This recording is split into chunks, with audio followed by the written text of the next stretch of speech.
Hello, my name is Nina Fountain, Workplace Strategist at Transform Teams. In my last article, I talked about the power of camaraderie in distributed teams, which is an often overlooked aspect of teamwork, but it's pivotal for the success of your business. And today I build on that by outlining the 5 critical success factors for distributed work. As a leader today, you're no doubt watching the proliferation of distributed teams and seeing how they're no longer just the domain of IT. The Flex Jobs list of 76 virtual companies includes firms focused on health information, personal growth, recruitment, tax, and a not-for-profit in there as well.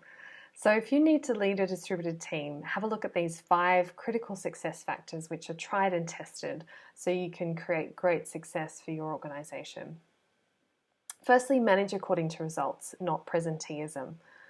Unlike traditional 9-to-5 jobs, remote workers can pretty much set their own schedules, which is a big part of why they want the work. And as such, you should really manage according to their results rather than their time in the office. And so, for example, if a remote worker is more productive in the evening and their position doesn't require a lot of interaction during business hours, then allow them to work that time.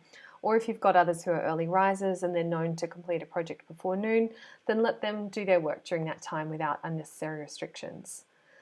So that leads to the second success factor. You'll also need to create visibility of the work across the team. And we're talking here about transparency. So that there is a sense of integrity within and between teams. And by communicating openly and honestly with your team members, you can break down barriers.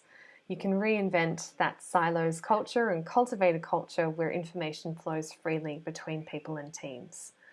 Making each individual's work visible so the whole team can see each person's contribution to the common goal is a really powerful strategy.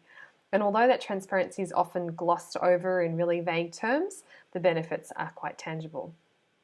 So we talk about working in a team, but often teams are just groups of people reporting to the same manager. And when you improve the transparency of the work, it's a powerful way to lift the whole experience for the team, and it's actually easier to do in a distributed team. In a distributed team, it makes even more sense to put that transparency in place so that everyone can see, participate, be aware that their colleagues are working, and get that confidence of good work being done across the team. So I've seen teams using Trello, Teamwork, Asana, a whole range of different teamwork tools that can enable this transparency across tasks and outcomes. So thirdly, major on communication. And when you're managing a remote team, it's really easy to fall into the trap of only communicating when you're assigning work or when there's a problem, out of sight, out of mind.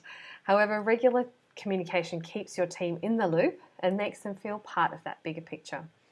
It's often better to over-communicate rather than lose touch and not have that clear understanding of the employee's projects. So schedule those frequent check-ins so that people don't feel neglected, and while you're at it, use the opportunity to build rapport with them. Get to know them as a person, use their name, take the time to ask how they're doing, and dig into their interests and passions. It's a simple way to show that you value them. Next, you'll want to actively develop trust.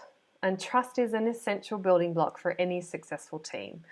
Without that intentional effort to create that trust, that bonding, that transparency, that trust between teammates, then distributed teams can be particularly prone to making assumptions and misinterpretations that break trust down. So although many remote teams seldom meet in person, there are proactive strategies to cultivate these strong workplace relationships based on trust, which leads to productive collaboration. Certainly open communication, being responsive and reliable, being good at what you do and competent, these things help to build trust and keep up those warm connections. And speaking of warm connections, it may surprise you that the 5th critical success factor is actually to create opportunities for that. So you want to build camaraderie across the team. We all know that getting along with people at work really helps to get things done. It greases the wheels. But would we have thought that it was as important as doing the actual work? In fact, having warm and positive working relationships at work is just as important as fairness and achievement. And this has been established in research, and there's a link you can follow in the article. So without that, you lose people's motivation. With camaraderie, you get an exponential increase in engagement if you add that to fairness and to achievement. So in my experience, this is especially true in distributed teams.